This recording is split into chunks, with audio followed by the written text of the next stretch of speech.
ये जो धरती है आपकी, हमारे लिए एक पवित्र धरती है। हम उस कांग्रेस के नेता हैं, उस कांग्रेस के कार्यकर्ता हैं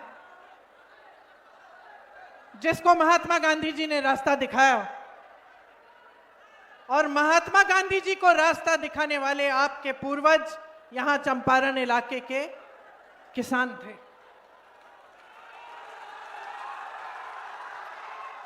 तो मैं जब बिहार आती हूं तो मैं हमेशा सोचती हूं कि सबसे पहली चीज, सबसे महत्वपूर्ण बात क्या है।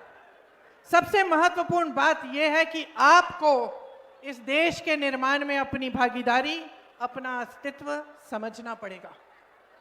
आपको समझना पड़ेगा कि इस देश को बनाने वाले आप हैं, आपके पूर्वज हैं। आप सोचिए, उतने साल पहले, दशकों पहले, जब ना मोबाइल फोन होता था, ना टीवी होता था, यहाँ के रास्ते भी पक्के नहीं थे, उस समय आपके पूर्वजों ने आंदोलन किया। एक समस्या थी यहाँ, उन्होंने आंदोलन किया, और ऐसा आंदोलन किया कि उस आंदोलन की बात महात्मा गांधी जी तक पहुंची।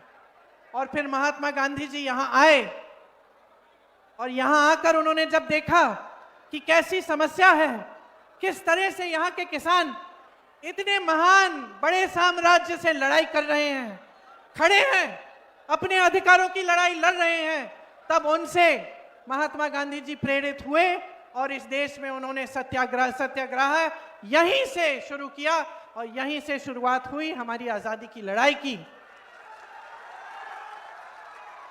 वो थे आपके पूर्वज, वह है ये धरती जिसे पूरा देश नमन करती है।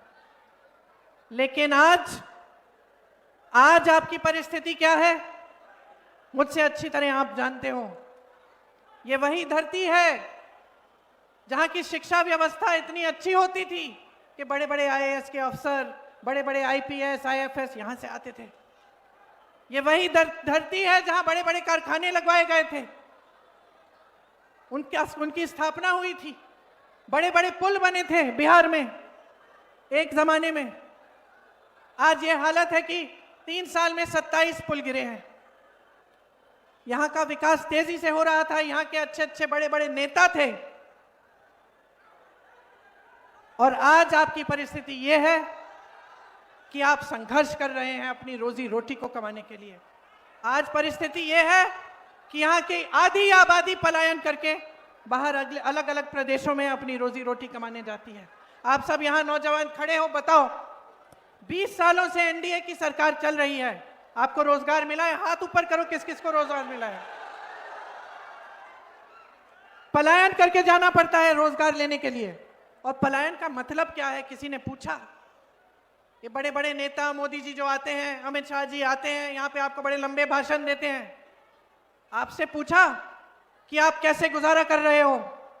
आपसे पूछा कि जब आप पलायन करके जाते हो, अपने परिवारों को यहाँ छोड़ के जाते हो, अपने बच्चों को नहीं देख पाते, अपनी बीवियां को छोड़ के जाते हो, दूर किसी शहर में जाकर कहीं एक कमरा ढूंढते हो जिसमें 8-10 और लोग तुम्हारे साथ रहते हैं, और जहां पे भी नौकरी मिलती है, रोजगार मिलता है, चाहे कुछ भी वेतन हो, चाहे कैसा भी हो, कर लेते हो, क्योंकि कमाना है, घर कुछ पैसा भेजना है।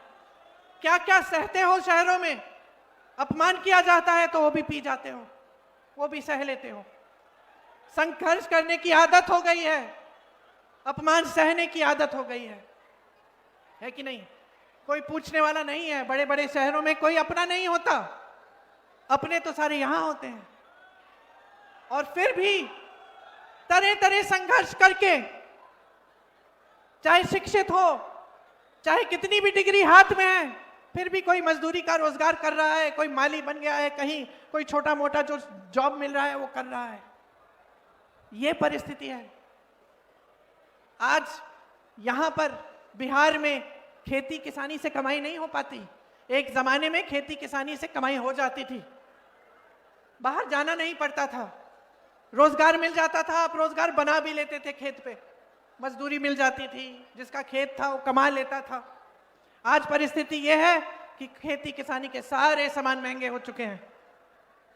और ट्रैक्टरों पे टैक्स, तेल महंगा है, खाद नहीं मिलती, खाद का वितरण सही समय पे नहीं होता, जो सहायता आपको सरकार से मिलनी चाहिए उपज का सही दाम नहीं मिलता, न्यूनतम समर्थन मूल्य नहीं मिलता, तो खेती किसानी से कमाई नहीं होती। बड़े बड़े कारखाने, बड़े बड़े उद्योग लगे रहते थे। यहाँ भी मैंने सुना एक जमाने में चीनी का मिल होता था, यहाँ गन्ना की खेती होती थी, यहीं पे बिक जाता था। आज आपको यूपी जाकर बेचना पड़ता है क्योंकि यहाँ के उद्योग ठप हो गए हैं और नए उद्योग किसी ने लगाए नहीं। और जो बड़े बड़े उद्योग थे, जो सरकारी उद्योग थे, जो सरकारी कारखाने थे, वो लगभग सारे मोदी जी ने अपने बड़े बड़े सेठ मित्रों को दे दिए हैं। सब बड़े सेठों के हाथ में सौंप दिया है। देश के हवाई अड्डे, देश के बंदरगाह, देश के बड़े बड़े कारखाने, आप नाम लीजिए, या अडानी को दे दिए हैं या अंबानी को दे दिए हैं। जो देश की संपत्ति थी, जो आपकी थी, आज आपकी नहीं रही। एक जमाना था, जो बुजुर्ग बैठे हैं वो बताएंगे, आप बताएंगे कि एक जमाने में सरकारी नौकरी के लिए सब तड़पते थे, है कि नहीं? सही बात है ना चाचा जी, बताइए, है कि नहीं सही बात? सब तड़पते थे कि सरकारी नौकरी मिलनी चाहिए, पेंशन मिल जाएगा, सुरक्षित रहेंगे आजीवन, घबराने की जरूरत नहीं पड़ेगी, बेटी की शादी करनी है, बच्चे को पढ़ाना है, आसानी से वो काम हो जाएंगे। आज लगभग सारे कारखाने, बड़े सरकारी उद्योग निजी बन गए हैं। निजीकरण से ना उनमें आरक्षण होता है और ना आपको ठीक ढंग के रोजगार मिलते हैं। ऊपर से जो पुराना पेंशन था उसको इन्होंने बदल डाला, तो अब जो पुराने पेंशन से जो सुविधा मिलती थी, जो सुरक्षा मिलती थी, वो भी चली गई। आज किसी भी सरकारी अधिकारी से, किसी भी सरकारी कर्मचारी से पूछो तो सबसे पहले कहेगा कि यही समस्या है कि हमें अपना पुराना पेंशन चाहिए। उसकी भी कोई सुनवाई नहीं है। एक जमाने में आपको रोजगार खेती किसानी से मिलता था, आज नहीं मिलता। बड़े बड़े कारखानों से मिलता था, आज नहीं मिलता। चलो छोटे दुकानदारों को से या छोटी व्यापार करने से मिल जाता था, कमाई हो जाती थी। आज परिस्थिति यह है कि छोटे दुकानदार जो छोटे बिजनेस चलाते हैं, जो अपना छोटा सा कारोबार शुरू करते हैं, वो भी कमा नहीं पा रहे हैं क्योंकि सरकार की जो नीतियां हैं उन्होंने उनकी भी कमर तोड़ ली है। तो बचा क्या है आज देश में, बिहार में बचा क्या है? इन्होंने छोड़ा क्या? जहां देखो भ्रष्टाचार है, जितने भी ठेके हैं उनमें कोई ना कोई पैसे खा रहा है। आप छोटे से छोटे काम के लिए जाओ, कुछ अपना कार्ड बनाने के लिए जाओ, पहचान पत्र बनाने के लिए जाओ, आपको घूस देनी पड़ती है। मेरी बहनों, आप जानती हो, अच्छी तरह जानती हो कि आपकी क्या स्थिति है। आप अगर दुकान जाती हैं, आधी चीजें खरीद नहीं पाती। त्योहार आता है, छठ का त्योहार था, दिवाली थी, घबराहट होती है, खुशी से कोई नहीं मना रहा है। अब घबराहट होती है कि मेहमान आएंगे, मेहमान के लिए खाना बनाना पड़ेगा, घर को सजाना पड़ेगा, घर की मरम्मत करनी पड़ेगी, पुताई करनी पड़ेगी। कैसे करेंगे? पैसे नहीं बच रहे हैं। चाहे जितने भी लोग परिवार में काम कर रहे हैं, महिला भी काम कर रही है, पुरुष भी काम कर रहे हैं, फिर भी बचत नहीं हो रही है। बच्चों के लिए फीस भरनी पड़ती है, कोई बीमार पड़ जाता है, इलाज करना पड़ता है, इलाज करने के लिए किसी ना किसी तरह पैसे इकट्ठे करने पड़ते हैं। सरकारी अस्पताल ठीक से चल नहीं रहे हैं, निजी करना पड़ता है। निजी डॉक्टर के पास जाओगे, खूब फीस भरनी पड़ती है, पैसा खर्चना पड़ता है। बच्चा बड़ा हो गया है, उसके भविष्य के लिए आप कुछ तरक्की चाहते हो, और जितना भी छोटा परिवार हो, जितना भी गरीब परिवार हो, जितने दूर दराज इलाके के गांव में आप गरीब से गरीब परिवार से पूछो, आज उस माता पिता कहेंगे हम अपने बच्चों को पढ़ाना चाहते हैं, हम नहीं चाहते कि हमारे बच्चे हमारी तरह संघर्ष करें। क्यों बहन, ठीक बात है कि नहीं? आप चाहती हो कि आपकी बेटी, आपका बेटा थोड़ा आपसे आगे बढ़े। हम सब चाहते हैं, जितने भी माँ बाप हैं सब चाहते हैं। तो जो भी तरीका हो, कैसे भी पैसे इकट्ठे करके बच्चों की फीस भर के, ट्यूशन करा के उससे पेपर दिलवाते हैं नौकरी के लिए कि कहीं अच्छी जगह मिल जाएगी। फिर क्या होता है?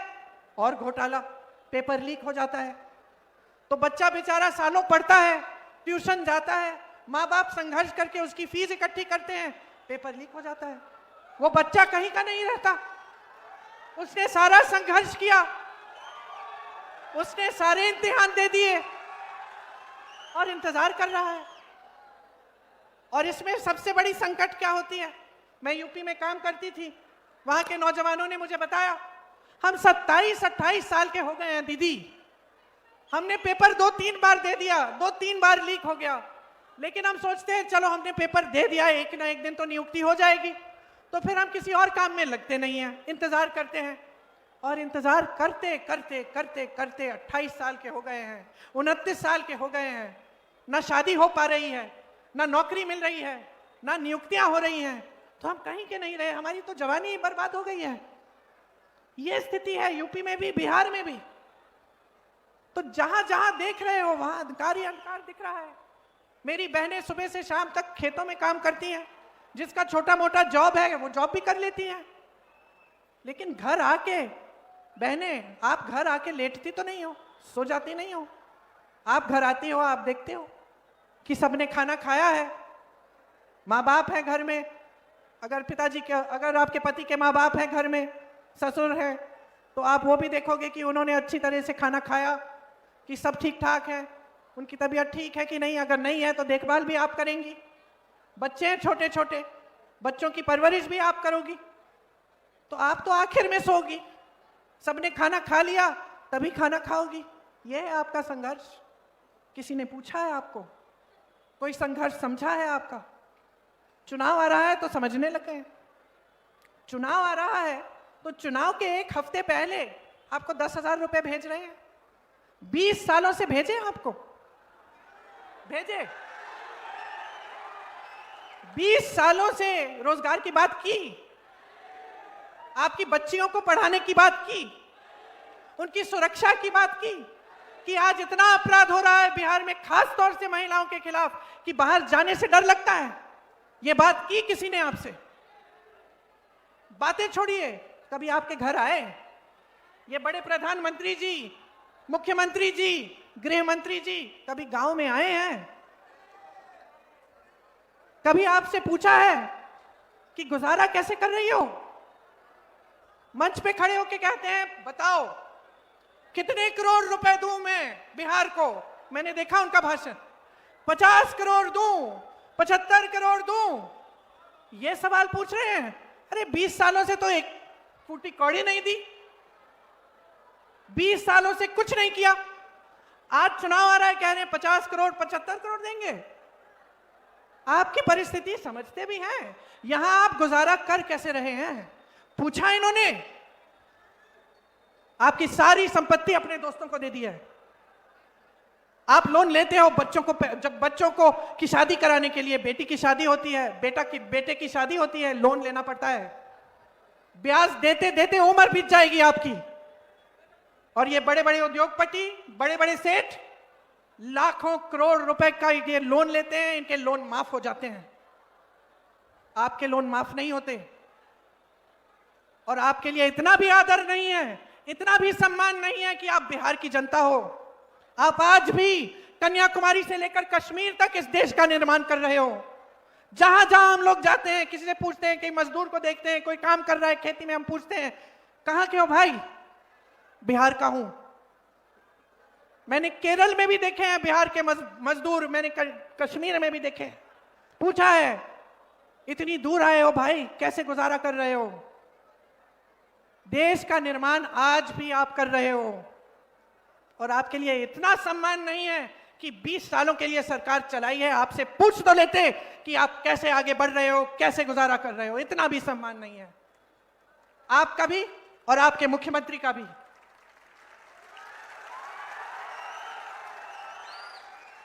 आपने कहा प्रमोद जी कि यहाँ की सरकार दिल्ली से चल रही है। सच बात है, इनके मंच देखिए, इनके मंचों तक पे इनको नहीं बुलाते, नीतीश जी को नहीं बुलाते। और प्रधानमंत्री जी भाषण क्या देते हैं कि कांग्रेस पार्टी के पोस्टर पे तेजस्वी जी की फोटो छोटी लगी है, या फिर आरजेडी के पोस्टर पे राहुल जी की छोटी फोटो लगी है। आप बताइए, देश के प्रधानमंत्री हैं और कोई काम नहीं है कि पोस्टरों को देख के लोगों की फोटो नापे? देश के प्रधानमंत्री हैं, हर जगह जाके कहते हैं कि वो विपक्ष के नेता अपमान कर रहे हैं, बंगाल में अपमान किया, केरल में अपमान किया, यहां आकर बिहार में कहते हैं कि हम आपका अपमान कर रहे हैं। क्यों? क्या अपमान कर रहे हैं? हम आपके अधिकारों की बात कर रहे हैं, हम आपके रोजगार की बात कर रहे हैं, हम आपकी मजबूती, आपके सशक्तिकरण की बात कर रहे हैं, और ये उनके लिए अपमान होता है। हम कहते हैं, सच्चाई बोलते हैं आपके सामने। कल राहुल गांधी जी ने दिखाया आपको, हरियाणा में पूरी सरकार चोरी कर ली, 25 लाख वोट फर्जी, 25 लाख सरकार चोरी की, वोटों की चोरी की। इससे आपको क्या फर्क पड़ता है? आप बताएं मुझे। आपके अधिकार कमजोर होते हैं। ये संविधान जिसके लिए आपके पूर्वज लड़े, जिसके लिए महात्मा गांधी लड़े, जिसके लिए मेरे परिवार के सदस्य शहीद हुए, उस संविधान को कमजोर करने की बात है। आज इतना इनका अहंकार इतना बढ़ चुका है कि आपके वोटों का भी सम्मान नहीं कर रहे हैं। 65 लाख वोट आपके काटे हैं बिहार में, 65 लाख वोट। और मैं दावे के साथ कह सकती हूं कि अगर ये चुनाव निष्पक्ष होगा तो आप इनको खदेड़ने वाले हैं, निकालने वाले हैं और एक नई सरकार लाने वाले हैं। एक ऐसी सरकार जो आपका सम्मान करती है, जो महिलाओं के लिए काम करती है, जो इनका इस्तेमाल नहीं करती अपने वोट के लिए, अपनी सत्ता के लिए, जो आपको फुसलाने का, आपको झूठ बोलने का काम नहीं करती। एक ऐसी सरकार लाओ जिसे वोट चोरी करने की जरूरत नहीं है। इतने सालों से हमारा देश आजाद हुआ, सबसे बड़ा अधिकार, सबसे बड़ा औजार, सबसे बड़ी शक्ति आपको वोट की मिली। ये वही शक्ति है जिससे नेता कांपते हैं। मैं नेता हूं, मैं बता रही हूं आपको। मैं जानती हूं चुनाव का समय आता है, सब चौकन्ने हो जाते हैं, सब जाग जाते हैं कि भैया चलो पब्लिक के सामने हाथ जोड़ो और पब्लिक से मांगो वोट। है कि नहीं? है कि नहीं? क्यों? क्योंकि शक्ति पब्लिक के हाथों में है, शक्ति आपके हाथों में है। जानते हैं हम काम नहीं करेंगे तो पब्लिक हमें निकाल देगी, हम सब जानते हैं, हम सब जानते हैं। लेकिन ये जो एहसास है ना, ये जो भाजपा के नेता हैं, ये इनके मन में नहीं है ये एहसास, ये भूल गए हैं ये बात। क्योंकि इन्होंने चुनाव के समय हमेशा आपका ध्यान भटकाने का काम किया है। मैं यूपी में फिरोजाबाद में एक महिला के घर गई, ऐसे ही मोहल्ले में मैं गई थी, महिला के घर चली गई। आप सुनो बहन, ये जरूरी बात है आपके लिए।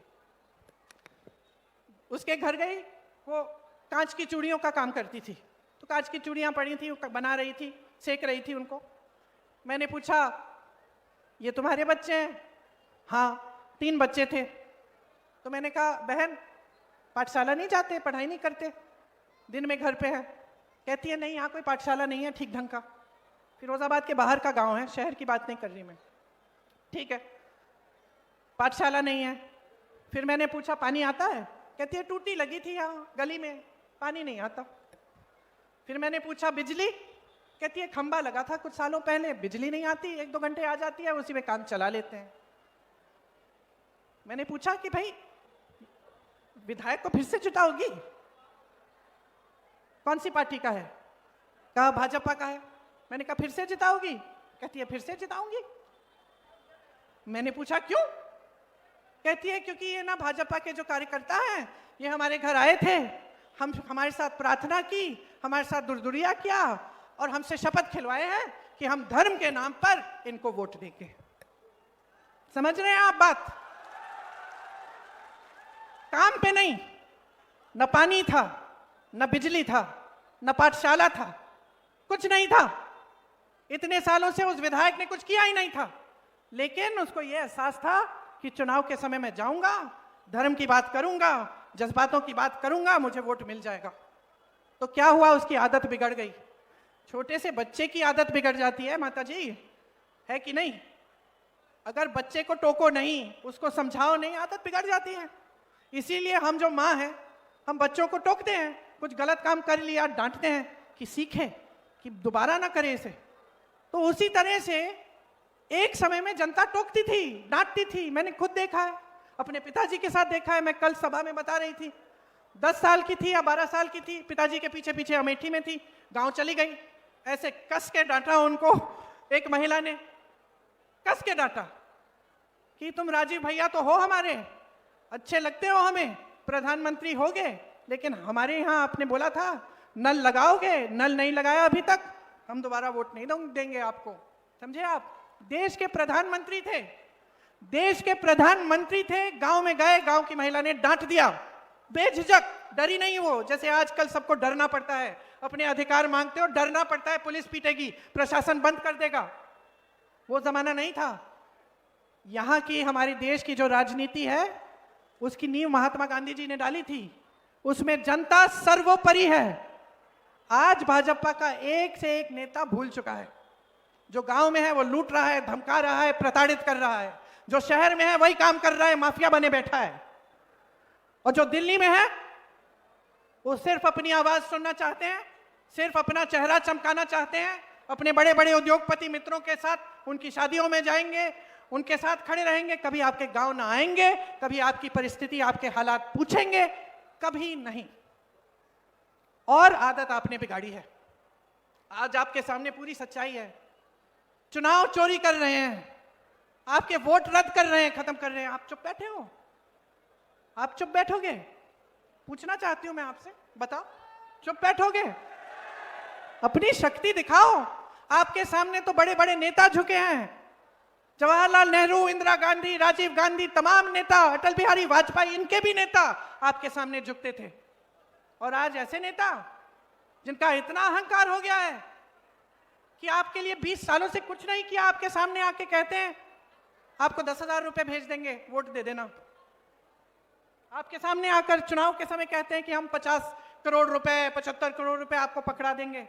बोल दीजिए इनको नहीं चाहिए, इनका घूस बोल दीजिए।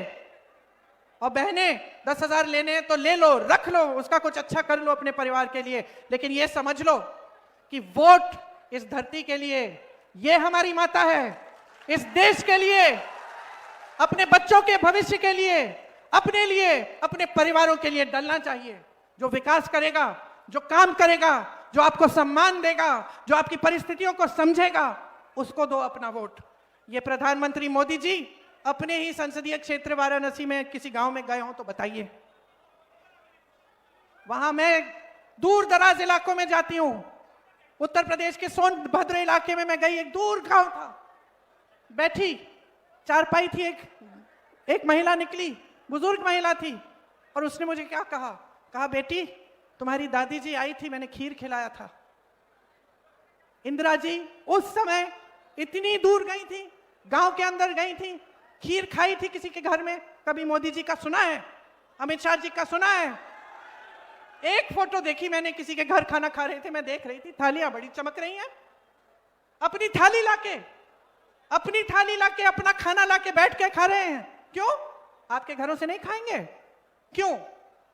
ये है नेता, इनकी असलियत ये है इनकी असलियत कि कुछ काम न करते हुए इतना अहंकार इनका बढ़ गया है कि ये सोचते हैं कि पूरी दुनिया, पूरी देश की जो पब्लिक है उसको बेवकूफ बना के वोट चोरी कर करके ये बार बार सत्ता में आएंगे। और इनको सिर्फ एक चीज दिखती है, अपनी सत्ता, और कुछ नहीं दिखता।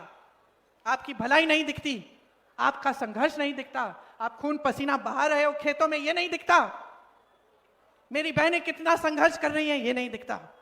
सिर्फ अपना ही चेहरा दिखता है। अच्छी तरह चमकना चाहिए, टीवी पे छाना चाहिए, बड़े बड़े पोस्टरों पे आना चाहिए, और सबको ये बताएं कि हम कितने महान हैं, हमने इस देश को महान बनाया। बस यही। तो देखिए, आपकी जो असलियत है ना, आपको जरूरत नहीं है कि कोई बड़े शहर से कोई नेता आए, चाहे कांग्रेस की मेरे जैसे हो, कि आपको बताए कि देखो ये तुम्हारी परिस्थिति है। मेरे से अच्छा आप जानते हो, बहनों आप जानते हो, भाइयों आप जानते हो किस तरह से जब आप सुबह उठते हो तो घबराहट होती है कि क्या पता आज कमा पाएंगे कि नहीं, बच्चे की फीस भर पाएंगे कि नहीं, किसी का इलाज कराना है कर पाएंगे कि नहीं। ये आप जानते हो, ये आप जानते हो। तो मैं आपसे कहना चाहती हूं कि अपना ध्यान मत भटकाओ। हमारी पुरानी परंपरा रही है हिंदू धर्म की। आपको याद है अर्जुन की कहानी? याद है महाभारत में किस तरह से जब अर्जुन ने वो तीर मारी तो उसको और कुछ नहीं दिखा, उनको सिर्फ मछली की आंख दिखी और कुछ नहीं दिखा, इधर उधर उनका ध्यान नहीं गया। आपकी मछली की आंख जो है ना, वो आपका भविष्य है, आपका विकास है। उसी को देखो, उसी को देखो, ध्यान मत भटकाओ। ये सब बातें जो करते हैं फिजूल की, कि हम ये दे रहे हैं, वो दे रहे हैं, ऐसा कर रहे हैं, वैसा कर रहे हैं, ये फिजूल की बातें हैं। क्या किया है उसको देखो, असलियत को पहचानो, सच्चाई को पहचानो, और उस सच्चाई पर अपने वोट को आधारित करो। ये वोट जो है एक बहुत बड़ी जिम्मेदारी है। आज आधी बिहार की जनता वोट डालने गई है। मैं जानती हूं कि महागठबंधन को ही देंगे, मैं इसलिए जानती हूं क्योंकि आज देखिए यहां की जो जनता है ना, सबसे ज्यादा विवेक आप में है, सबसे ज्यादा राजनीतिक समझ मैं कहूंगी यूपी की जनता और बिहार की जनता में है। आज आप समझ गए हो, आपने सच्चाई देख ली है, आपने परख लिया है, मौका भी दिया, मौका दिया आपने। उस समय आपका विवेक था, उस समय आपने समझा ठीक है बदलाव लाते हैं, मौका देते हैं, देखते हैं ये लोग क्या करते हैं। अब देख लिया ना, 20 साल गुजर गए ना, 20 साल मतलब एक नौजवान की उम्र गुजर गई, 20 साल गुजर गए, वहीं के वहीं हो। तरक्की हुई है आपकी? हुई है तरक्की? कोई बताए भाई किसी की तरक्की हुई है? नहीं हुई है। तो अब समझ लो, आप देखो तेलंगाना में, कर्नाटका में कांग्रेस की सरकारें हैं, क्या कर रही हैं। और मैं यहाँ पे मंच पे भाषण दे रही हूँ, मैं आपको बताने वाली हूँ अभी कि महागठबंधन आपके लिए क्या करना चाहता है। तो जब मैं बोल रही हूँ तो आपको आकलन करना चाहिए कि कहीं ये भी ऐसे ही बोल के ना चली जाएं। पता करते हैं, हम सोचते हैं, पता करते हैं कि भाई जहां जहां इनकी सरकारें हैं ऐसे काम हो रहे हैं कि नहीं, खुद पता करो। राजस्थान में कोई रिश्तेदार है, कोई जान पहचान का है तो पता करो। जब राजस्थान में कांग्रेस की सरकार थी तो 25 लाख रुपए का इलाज मुफ्त में था कि नहीं? पूछो। था। ऐसे लोग हैं जो उस समय हार्ट की जो बीमारी थी उसकी पूरी सर्जरी, कैंसर का पूरा इलाज, लिवर का पूरा इलाज किए, एक पैसा नहीं देना पड़ा। मैं मिली उन लोगों से, मुझसे बोला कई लोगों ने कि दीदी ये इतनी अच्छी स्कीम है, देश भर में होनी चाहिए, इससे इतनी सुविधा सहायता मिली है हमें। तो वही चीज बिहार में महागठबंधन करना चाहता है कि आपको 25 लाख तक मुफ्त इलाज मिले।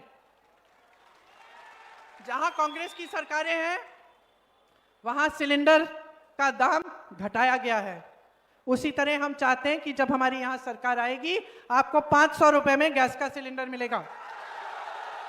अब आप कहोगी कि ये बात तो हमने पहले भी सुनी है, आप कहोगी कि पिछले चुनाव में भी भाजपा वाले भी कह रहे थे कुछ नहीं हुआ। तो मैं कह रही हूं कि तेलंगाना में पता करो, कर्नाटका में पता करो, क्या सिलेंडर के दाम कम हुए कि नहीं हुए? क्या महिलाओं को हर महीने पैसे मिल रहे हैं कि नहीं मिल रहे हैं?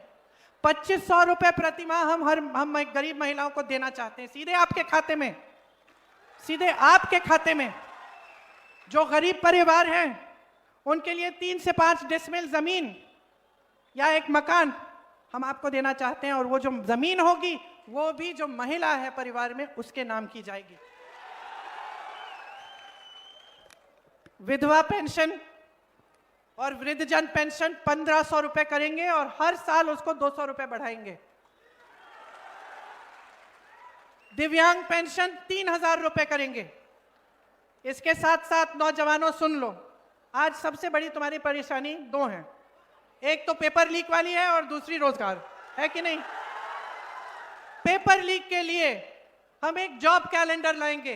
उस जॉब कैलेंडर में जिस दिन पेपर होगा, जिस दिन रिजल्ट निकलेगा, जिस दिन नियुक्तियां निकलेंगी, जिस दिन नियुक्तियां होंगी, वो सब पहले से तय होगा। इसका मतलब है कि पहले से तय होगा, अगर कोई उसको बदलने की कोशिश करे, उसमें फेरबदल करे या बेईमानी करने की कोशिश करे तो सख्त से सख्त कार्रवाई होगी।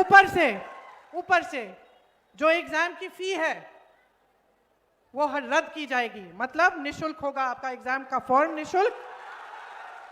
आप परीक्षा केंद्र में जाओगे तो आने जाने के लिए जितना खर्चा पड़ेगा वो भी आपको मुफ्त होगा, आपको दिया जाएगा। ये जो 3 साल की डिग्री आज आप 6-7 सालों में कर पा रहे हैं, उसको हम 3 साल की डिग्री आप 3 साल में करोगे, ये चाहते हैं हम आपके लिए। एजुकेशन सिटी और इंडस्ट्रियल क्लस्टर, मतलब बड़े बड़े जो विश्वविद्यालय हैं, कॉलेज हैं, उनको हम बड़ी एक जगह में इकट्ठे हम कई ऐसे हम सिटी बनाएंगे, एजुकेशन सिटी, जिसमें आपको सुविधा होगी। 2000 एकड़ सरकार इसी चीज के लिए अलग से रखेगी, ताकि 2000 एकड़ आपकी शिक्षा के लिए, आपके रोजगार के लिए, ताकि वहां उद्योग बने, वहां विश्वविद्यालय बने, कॉलेज लगे। आज की सरकार क्या कर रही है? सैकड़ों एकड़ अडानी जी को दे रही है 1 रुपए के दाम में, 1 रुपए के दाम में। आप सोचो, अगर सरकार आपको दे देती कुछ एकड़ 1 रुपए के दाम में, तो क्या आप भी अपना भविष्य बना सकते थे? अडानी जी के पास तो वैसे भी हजारों करोड़ रुपए हैं, और एक सैकड़ों एकड़ जमीन लेके क्या करेंगे? समझ लीजिए आपके पैसों का क्या हो रहा है, आपके हाथों से निकाले जा रहे हैं। कांग्रेस की एक एक सरकार एक काम करती है, आपके पैसे वापस आपकी जेब में डलवाती है। इसी तरह से नौजवानों, आपके लिए सरकारी नौकरियां जो आज खाली पड़ी हैं, जो सारे पद खाली पड़े हैं, वो भरे जाएंगे, आपको नौकरियां दी जाएंगी। जो गरीब से गरीब परिवार है, जिसमें ऐसे परिवार हैं जिसको एक भी रोजगार नहीं है, उनके लिए हम रोजगार, कम से कम एक रोजगार दिलवाने का प्रयास करेंगे। और भी हैं, पढ़ के सुनाती हूँ। सरकारी जो कर्मचारी हैं वो सुन लें, आपका ओपीएस आपको मिलेगा, पुराना पेंशन आपको मिलेगा। संविदा कर्मियों और आउटसोर्सिंग पर कार्यरत कर्मचारियों को स्थायी बनाया जाएगा, मतलब आपको स्थायी नौकरी दिलवाई जाएगी। और मेरी बहनें, आप में से जो, अच्छा उस पर आप वापस आती हूँ, मैं पहले मैं नौकरियों का बता देती हूँ। हर विधानसभा में स्थानीय रोजगार का बढ़ावा देने के लिए 10 करोड़ रुपए दिए जाएंगे, ताकि आप वहीं पे अपनी विधानसभा में ही आपको रोजगार मिल पाए। किसान भाइयों के लिए एमएसपी की गारंटी मिलेगी, मतलब न्यूनतम समर्थन मूल्य आपको मिलेगा। मंडी की व्यवस्था बनेगी। मनरेगा में आपको 300 रुपए प्रतिदिन मिलेंगे और काम के दिन 2 गुना कराएंगे हम। समझ गए? मनरेगा की जो स्कीम है वो कांग्रेस पार्टी ने शुरू की थी, और जब शुरू की थी तो भाजपा ने विरोध किया था, और जब कांग्रेस की सरकार थी तो मोदी जी भाषण देते थे कि इसमें पैसे व्यर्थ नहीं होने चाहिए। अब मजबूरी में वो स्कीम बंद नहीं कर पाए, लेकिन उस स्कीम को उन्होंने बढ़ाया नहीं है ठीक ढंग से। तो हम कह रहे हैं कि हम मनरेगा को बढ़ाएंगे, आपको 300 रुपए प्रतिदिन देंगे और काम के दिन 2 गुने करेंगे। आपको 200 यूनिट बिजली मुफ्त में मिलेगी सरकार की तरफ से। पंचायती राज और नगर निकायों में ईबीसी आरक्षण 30% और दलित आरक्षण 20% किया जाएगा। अति पिछड़ा वर्ग अत्याचार निवारण अधिनियम बनाया जाएगा, जिससे आज जितना अत्याचार आप पर हो रहा है उसको रोकने का काम हो। आज अपराध अगर बढ़ा है तो सबसे ज्यादा पिछड़े वर्ग, अति पिछड़े वर्ग और दलितों पर और महिलाओं पर बढ़ा है, अल्पसंख्यकों पर बढ़ा है। 3 गुना हो चुका है। इसको रोकना है, और जो आपका प्रतिनिधित्व है वो आपको मिलना चाहिए। मेरे भाई राहुल गांधी ने देश भर में यात्रा की, न्याय यात्रा कि आपको अपना प्रतिनिधित्व मिलना चाहिए। वो आपका संघर्ष है, आपका अधिकार है, और उस संघर्ष में हम आपके साथ कंधे से कंधे लगाकर खड़े हैं। निजी शिक्षा संस्थानों में भी हम आपके लिए आरक्षण लागू करना चाहते हैं। महिलाओं के लिए और भी बहुत स्कीमें हैं हमारी, हम उनको पूरा करके आपके लिए एक नया भविष्य बनाना चाहते हैं। आपकी बच्चियों के लिए हर अनुमंडल में हम महिला कॉलेज लगवाना चाहते हैं, ताकि उनको शिक्षा वहीं पे प्रदान हो और उनको दूर दराज इलाकों में नहीं जाना पड़े शिक्षा के लिए, ताकि वो अपने पैरों पे खड़ी हो पाएं, ताकि वो अपने पैरों पे खड़ी हो पाए। तो हम आपके सब संघर्षों को समझ रहे हैं और हम आप ही के लिए लड़ रहे हैं। जो लड़ाई महात्मा गांधी जी ने लड़ी, वही लड़ाई हम आज लड़ रहे हैं, आपके अधिकारों की लड़ाई। देश आजाद हुआ, देश की तरक्की हुई, देश में विकास हुआ, लेकिन कुछ समय पहले एक ऐसी सरकार आपने चुनी जो देश की भलाई को भूल के सिर्फ नेताओं की भलाई, सिर्फ अपना स्वार्थ साधने लगे, सिर्फ अपनी सत्ता को देखने लगे।